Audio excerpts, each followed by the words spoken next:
I'm seeing visions through my dreams, seeing myself swimming in the universe.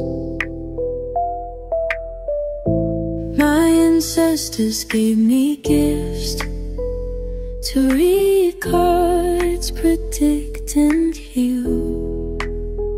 My name is Daphne, but spirit calls me bye-bye love. Angels communicate through numbers. Intuition is so deep. The gift I fully embrace within.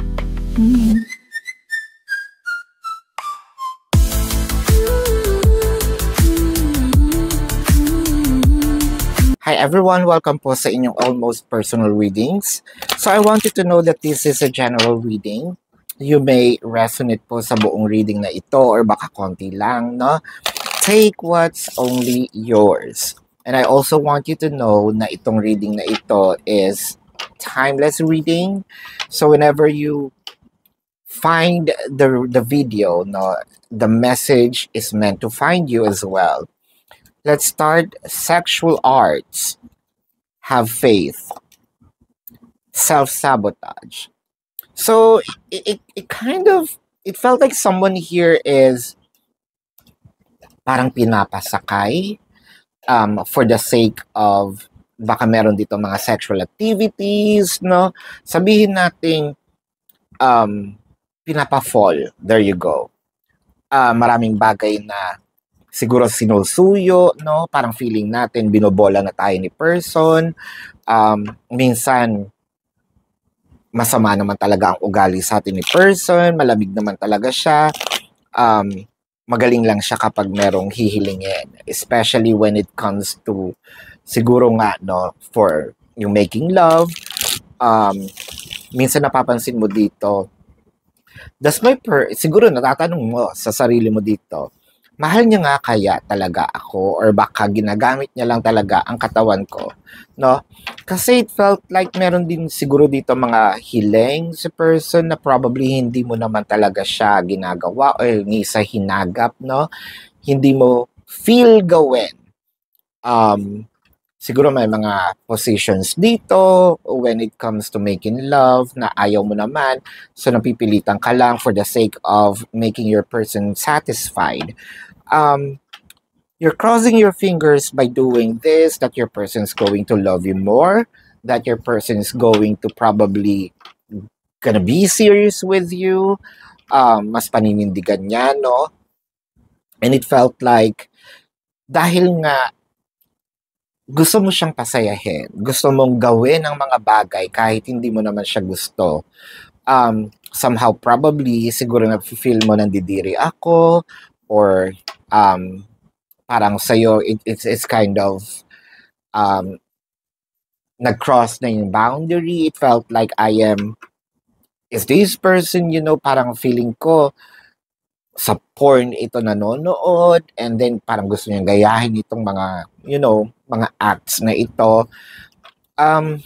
The universe is kind of telling you it's actually not good, especially sa situation ninyo. I'm not saying it's not good sa iba, dito sa reading na ito, no? Let's check why it's not good. Sometimes satisfying your person can really be, you know, parang mag-stick siya sa'yo. Pero iba itong reading na ito. Again, I am not saying na satisfying your person is not good. Actually, that should be it. Pero you're satisfying them kasi ang nangyayari dito, you're probably right, no, that your person is doing, sinusuyo ka or inuuto ka for you to gawin itong mga bagay na ito. So the oracle cards are giving us that vibe. Pero ang tanong, will it going to change? Kasi with the Page of Wands, the Seven of Swords, that makes sense. So the Page of Wands symbolizes also watching something, you know, sa tablet, sa cellphone, something that is not very that this person kind of fantasizing. The Seven of Swords, this is a thief in the night. So parang this person could be very experimental. Something that probably I cannot ask someone to do it. Siguro kahit bayaran pa, pero since ito mahal ko or mahal ako rather, no? Papayag naman ito. Clarifying that Seven of Swords is the Knight of Pentacles and the Fool card. I think that your person probably is asking for, we're talking about, ano na to ha, medyo adult, no? And this video is actually for adults, no? Hindi naman ito mapapanood ng mga 18 years old and below. So, nasa legal age na ito. And I have that restriction dito sa video na ito. With the Fool card, probably asking for toys, no? Probably, you know, si person pa mismo ang bumibili ng toy para sa'yo, no? Gamitin mo ito or ito gagamitin ko for you. I don't know why I'm seeing like dotted. The Wheel of Fortune, the Lovers, and the Nine of Cups. Kasi parang feeling mo, at this point in time, yes, napapasaya ko siya kaya masaya ako. With the Wheel of Fortune, I'm going to take this in literal form. Siguro, your person is probably experimenting with regard to their, to sex, no? Meron siyang mga positions dito, ito yung gagawin natin for now, or probably, you know, kind of very playful. Somehow, nafe-feel mo, okay, so satisfied naman siya. So, masaya na rin ako. It's actually a win-win situation in your eyes.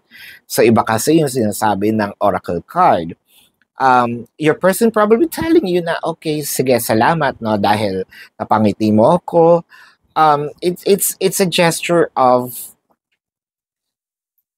what someone else is seeing here is real, but the emotion aren't. So parang pinapakita ko lang sa'yo na I'm happy, which I'm happy in a satisfactory level, in a sexual level. Pero am I satisfied with emotional level? Wala pa naman ako nakikita. The Three of Swords instead ang nakita natin. So, the Three of Swords signifies pain, crying. Not because either malaki yun sa kanya or, you know, nasaktan tayo sa penetration, what have you, but with the Three of Cups. And then, with the Three of Cups is a double-edged card for me. You know me. Lagi ko sinasabi yan, especially for those who are lagi nang nandito sa readings. Ano, the Three of Cups is a double-edged card for me. It may symbolizes celebration. But kasi the Three of Cards is underneath the Seven of Swords. Plus katabi niya yung the Three of Swords. So this might signify a third-party situation, or you may be placed in a third-party situation, or there is actually a third party involved, or probably your person is going to ask for a threesome. So something that kind of, ginawa ko na yung lahat. Bakit hindi kita nasasatisfy? Ginawa ko na yung lahat, pero you make me feel that there's something more that I can give, and parang feeling ko kulang pa, and it hurts. Kasi meron dito mga bagay na hindi ko ginawa at hindi ko pa ginagawa. Sa'yo ko lang ginawa. Ngayon lang ako nag-experiment ng katulad ng sinabi mo, pinagbigyan kita. But then again, what I received here is pain. So the Two of Pentacles, parang sinasabi mo dito, I'm choosing between myself now and what is, I'm choosing myself, what is respectful to me, what is limited to me. So this is just my limitation rather. Ito lang yung pwede kong gawin. Hindi, parang gusto ko na rin sabihin, hindi ko na rin kaya kasi nabababuyan ako. Hindi ko na rin kaya kasi medyo na, that's actually not me when I am doing it. With the Five of Swords and the Five of Pentacles, kasi parang napapansin mo dito, yun nga, mabait lang siya kapag may kailangan, kapag, kailangan niyang score, and then kapag hindi mo napagbigyan, nawawala. So, the Hangman and the Page of Swords. You might be in a situation wherein I think that this is very personal to someone. This reading might not be for everyone, but I think that this might hit a specific person. I think that this is more of you're just being trapped in a situation para gawin kang sex slave. I can consider this a sex slave. Even though kahit hindi ka naman niya kinukulong in a physical form, pero yung heart mo kasi, you cannot move on and you cannot move forward because your person actually holds your heart and siya yung nagpapatakbo, no? To make you happy. I think that you have to slow down a bit. Think of what is moral to you, no? Because at the end of the day, if the situation gets worse pa, sarili mo, no? Sarili mo ang makakatulong sa'yo. It's okay to also, katulad ng sinabi ko kanina, to satisfy your person, but you must also satisfy yourself. If you're being forced to do things and that is beyond your moral values and your person is not happy with it, yun pala medyo red flag na. And you might wanna separate yourself from the equation. Maraming tao na pwede kang respetuhin, maraming tao na pwedeng tanggapin at respetuhin yung limitations mo, yung moral para sa'yo. But I feel like you have to focus on yourself first rather than focusing on the person. Because again, at the end of the day, madali siyang makakuha na pwedeng ipalit sa'yo. Ang lagi mong tatandaan dito is your dignity and self-respect. If that is being sabihin nating na natatapakan or kinukuha na sa atin, that's actually a red flag. So if you resonate in this reading, let me know sa comment section. But then again, if you have some questions on a personal level, let me know. Sa description box ng video na ito, there is a link.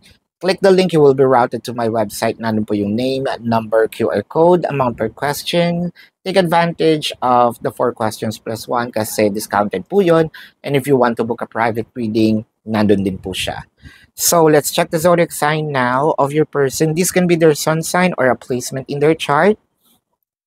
I am seeing Libra, Scorpio, Taurus, Gemini, Pisces, Aquarius, Virgo, Cancer.